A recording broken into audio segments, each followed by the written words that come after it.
ಪ್ರಗತಿಪರ ಸಂಘಟನೆಗಳು, ಅಲ್ಪಸಂಖ್ಯಾತರ ಸಂಘಟನೆಗಳು, ಕಾರ್ಮಿಕ ಸಂಘಟನೆಗಳು, ರೈತ ಸಂಘಟನೆಗಳು, ಚಾಲಕರ ಸಂಘ, ಅಂಗಡಿ ಮುಂಗಟ್ಟು ಮಾಲೀಕರು ಎಲ್ಲರೂ ಕೂಡ ಇವತ್ತು ಈ ಒಂದು ಹೋರಾಟಕ್ಕೆ ಬೆಂಬಲ ಕೊಟ್ಟಿದ್ದಾರೆ. ಅವರಿಗೆ ಮೊದಲ ಬಾರಿಗೆ ಅವರಿಗೆ ಹೃತ್ಪೂರ್ವಕವಾದ ಅಭಿನಂದನೆಯನ್ನು ನಾನು ಸಲ್ಲಿಸ್ತೀನಿ.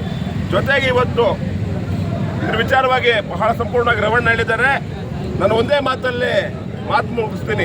ಇವತ್ತು ಅಮಿತ್ ಶಾ ಅವರೇ, ನಿಮಗೆ ನೇರವಾಗಿ ಒಂದು ಪ್ರಶ್ನೆ ಕೇಳ್ತೀನಿ ನಾನು. ಈ ದೇಶದಲ್ಲಿ ಹಲವಾರು ಧರ್ಮಗಳಿದೆ, ಹಲವಾರು ಜಾತಿಗಳಿದೆ, ಅವ್ರವ್ರಿಗೆ ಆಗ್ತಕ್ಕಂಥ ದೇವರುಗಳಿದೆ.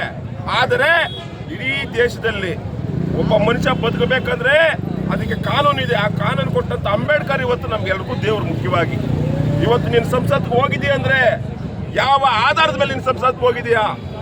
ನಿನಗೆ ಅವಕಾಶ ಮಾಡಿಕೊಟ್ಟಂತ ಸಂವಿಧಾನದಲ್ಲಿ ಆ ಸಂವಿಧಾನ ಕೊಟ್ಟಂತ ಶಿಲ್ಪಿ ಯಾರು ಮೊದಲು ತಿಳ್ಕೊಬೇಕು. ಅಮಿತ್ ಶಾ ಅವರೇ, ಮಾತು ಬಂದ್ಬಿಡುತ್ತೆ ಈಚೆ. ನೀನು ಒಬ್ಬ ಗೂಂಡ, ಗುಜರಾತ್ ಅಲ್ಲಿ ನಿನ್ನ ಗೂಂಡದಿಂದ ಹೊರಗಡೆ ಗಡಿಪಾರು ಮಾಡಿದಂತ ವ್ಯಕ್ತಿ.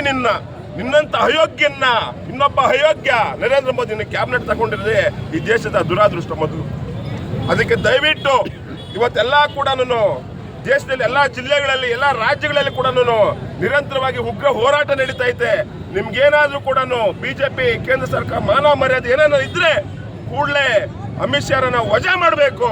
ಅಮಿತ್ ಶಾನ ವಜಾ ಮಾಡೋದ್ರಿಂದ ಈ ದೇಶ ಒಂದು ಕಡೆ ಕಾಪಾಡ್ತದೆ ಅನ್ನೋ ಮಾತನ್ನು ಹೇಳುವ ಮುಖಾಂತರ ಈ ಕೋಲಾರ ನಗರದ ಬಂಧಕ್ಕೆ ಎಲ್ಲಾ ಸಹಕರಿಸಿದಂತ ಎಲ್ಲ ನನ್ನ ಸಮುದಾಯಗಳಿಗೆ ಅಭಿನಂದನೆ ಸಲ್ಲಿಸ್ತಾ ನನ್ನ ಮಾತನ್ನ ಮುಗಿಸ್ತೀನಿ.